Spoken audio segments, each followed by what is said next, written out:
Welcome to The Last Calm Word. Let us get started with today's story. A week before the wedding, Martha came home late Tuesday night. She walked in carrying takeout like she always did when she worked late, but something was off. No kiss, no eye contact. We ate in silence. Halfway through the meal, she said, "Can we talk?" That phrase never leads anywhere good. I set down my fork. She stood at the edge of the kitchen arms, crossed nervous energy dripping off her. "I do not think I can go through with the wedding," she said. I stared at her, not even a flinch. I waited. She took a breath. "I have been talking to Jonas again." My stomach turned. Jonas, her ex, the one she called her worst decision when we first started dating. The guy, she said, taught her what not to want in a partner. Apparently, he taught her something else recently. "I thought he was history," I replied. "He showed up last month. Just messaged out of the blue. We talked. It was not supposed to mean anything, but it does," I said. She nodded slowly. "I am sorry.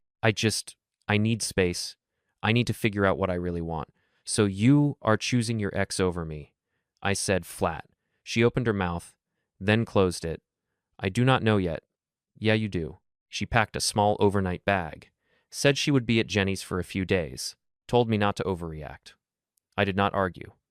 I held the door open while she walked out like nothing happened. I cried that one night. That was all I gave it. The next morning, I saw the wedding checklist still magnetized to the fridge. I tore it down, walked to the drawer, and pulled out the ring box, sat with it in my palm like a ticking clock. And just like that, I knew exactly what I needed to do. By Friday morning, I had a plan. First call I made was to the venue. Told them the wedding was off. They were sympathetic, but the deposit was non-refundable. 12 grand gone. Just like that. Next was the florist. Same story. The caterer at least agreed to cut the order in half, keep a portion. I was not getting a dime back, but I could stop the bleeding. Then I grabbed the ring. Custom designed platinum band 1-carat emerald cut diamond, flanked with sapphires. Martha's dream ring. I had paid just over $11,000 for it. Took it to a private jeweler I trusted. They examined it, cleaned it, and offered me $6,800 on the spot. I did not hesitate and sold it. He counted out the cash, and I walked out with the envelope in my coat pocket. It did not feel like a win, but it felt like motion. That night, the calls from Martha started. First one came at 9:12 p.m., and by midnight, I had 10 missed calls and 4 texts. "Where is the ring?" "I have been thinking we should probably decide what to do with it. I mean, it was expensive. Maybe we could still sell it." I did not respond. The next morning, my phone buzzed again. I finally picked up. "Arthur." Her voice cracked. "Why have not you answered me? Been busy. What is urgent?" "The ring." "My mom wanted to know if it is safe with insurance and everything. I figured we should talk about it. Maybe you should give it back to me. Or we can decide together what to do with it." "No need," I said. "I sold it." Silence. "You what?" "I sold the ring." "You sold it without even talking to me. You left. You chose someone else. That ring symbolized a wedding you walked away from." "But Arthur," she started, then paused. "That ring was expensive." "I know. That is why I sold it." Martha was not done. "You should have told me first," she snapped. "Told you what I asked." "You walked out and did not look back. It was our ring. It symbolized our relationship. You ended the relationship. The symbol does not mean much now, does it?" She went quiet for a second. Then came the classic Martha pivot. "My mom said maybe we could have resold it together, or at least kept it, for I do not know sentimental reasons." "Sentimental reasons." I laughed once cold. "For the engagement you ended to go back to your ex." "I did not go back. Jonas helped me see how stuck I felt." "Must be freeing," I said. "Anyway, the money is in my account. I will be using it to cover some of the losses from the wedding you bailed on." Her tone sharpened. "Losses? Arthur, you are being petty." "No, I am being practical." That night I got a call from Jenny, her best friend. "Arthur, hey, I am just trying to keep things civil here." "Then maybe talk to Martha.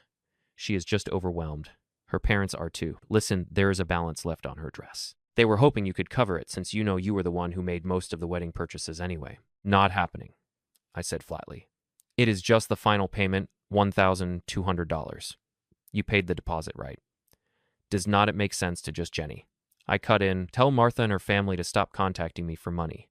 I did not cancel the wedding. The next morning, I opened my email to find a message from Linda Carver, Martha's mom, with the subject line, "A civil proposal for everyone's sake." Inside was a detailed message outlining the expenses the Carvers had supposedly invested in the wedding. Linda wrote that Martha's dress fittings had already cost them $800, and she had spent another $600 on her own mother of the bride dress. They had also put down a $1,000 deposit for the rehearsal dinner and covered half the cost of the bridesmaid gifts, about $200. She closed by saying they were hoping I'd do the right thing and help offset those costs, because in her words, it is tradition for the groom's side to support these areas. I wrote back my own financial losses from this canceled wedding exceed $20,000. I will not be covering anyone else's expenses. This discussion is closed. No reply. But something told me it would not be the last time they tried. 2 days later, I got an email from the honeymoon resort. They wanted to confirm my check-in. I had paid in full non-refundable. 6 nights in the Bahamas King Suite Ocean View couples package. It was supposed to be the start of our new life. I thought about canceling, eating the loss. But then I picked up the phone and called Derek. Derek had been my best friend since college. Level-headed, straight-talking, the kind of guy who never made a big deal out of anything unless it actually was a big deal. I had not told him about the breakup yet. When I did, there was a long pause on the other end of the line. Then, a string of disbelief. He did not need to hear all the drama, just the facts. Martha was gone. The wedding was off. And I was not going to sit at home while the money burned in my account. I forwarded him the email from the honeymoon resort. He said he was in. No questions, no pity, just let me know what to pack. The very next day, a text came in from Martha. She was using a different number this time. I know we are not in a great place, but the honeymoon's already paid for. It would be a huge waste. Jonas and I could just go and get out of everyone's hair. Consider it an olive branch so we can move on. An olive branch. She wanted me to hand her a tropical getaway so she and her ex could toast to my humiliation. I replied once, it is booked under my name, non-transferable. I will be going with someone who did not bail on me a week before the wedding. Sometimes the most peaceful response is silence, followed by boarding passes. The calls did not stop. I ignored most of them, but the dress shop did not. Apparently my name had been listed as a secondary contact. The woman on the line explained they had been trying to reach Martha for her final dress payment. The remaining balance was $1,200, and if they did not hear from her by the end of the week, they would be forced to send it to collections. I told them she was no longer my responsibility, and that the engagement had ended. They said they had already tried calling and emailing her, but everything bounced back. Voicemail, full emails, unanswered.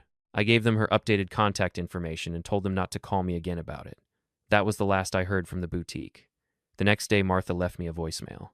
Arthur, she said, voice trembling. I did not know they would come after me like this. The dress shop is threatening my credit. My parents are furious. And Jonas, he is trying to help, but he did not expect all this either. I did not think things would get so out of control. Please call me. I did not. Not because I did not care. I did once. But when someone pulls the pin and tosses the grenade into your life, you do not run in to help them dodge the shrapnel. That weekend, Jenny messaged me short and dramatic. Martha's really not okay. Her family's blaming her for everything. Jonas is not helping. She is cracking under the pressure. I read it twice, then deleted it. People crack when they finally hit the consequences they thought they were too special to face. The next time my phone rang, I turned it off. I was done answering calls that did not start with an apology or end with silence. The social unraveling started quietly. Some mutual friends reached out mostly to say they had heard the wedding was off and were sorry. A few knew why. The rest I let figure it out on their own. I did not gossip. I did not throw Martha under the bus, but I also did not protect her version of events. Apparently, she did not show the same restraint. Word got back to me that Martha was telling people I had been emotionally unavailable for a long time, that she tried to talk to me, that reconnecting with Jonas just kind of happened. Sure, it just kind of happened a week before the most expensive day of our lives. Then Jenny texted me again. Martha's realizing what she lost. I think she misses you. Just wanted you to know. I did not respond. Realizing too late is not redemption. It is regret with bad timing. By then I had moved out of our shared apartment. Took what I paid for, left what I did not. I found a 1-bedroom across town. Clean, quiet, detached from all the history. One night, I found the wedding planning binder in a box I almost did not open. I flipped through it. Her dress sketches the caterer menus, our honeymoon itinerary. I did not feel much just done. I kept one thing from the folder.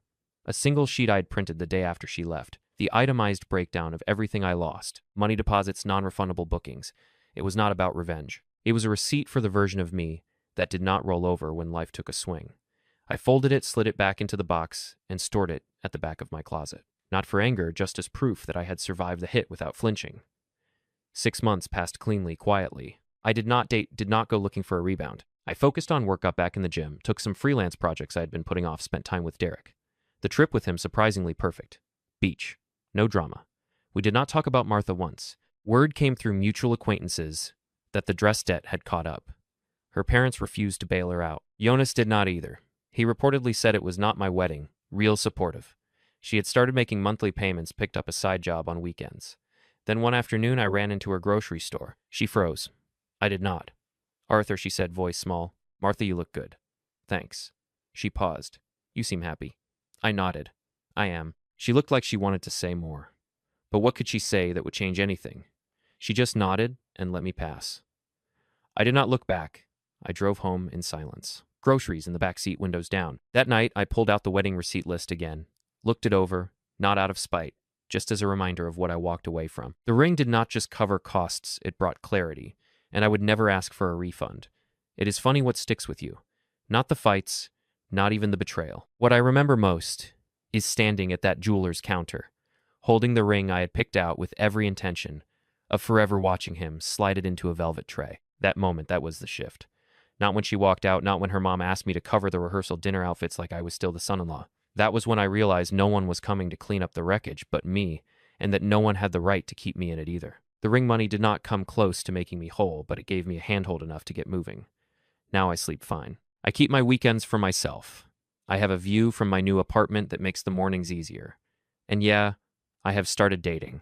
Nothing serious, but I know what I am worth now. And Martha, I do not hate her. I do not even think about her most days. She made her choices. She lives with them. She gave me silence and confusion. I gave her a closed tab and a clear message.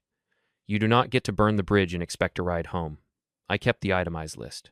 It is not bitterness. It is a record, not of what I lost, but of where I refused to bend. Sometimes I look at it and I smile because that is not a list of things that broke me. That is a list of things I walked through, calm, clean standing, and that is the real closure. Thank you so much for watching till the end. Wishing you all the best. Stay healthy and take care.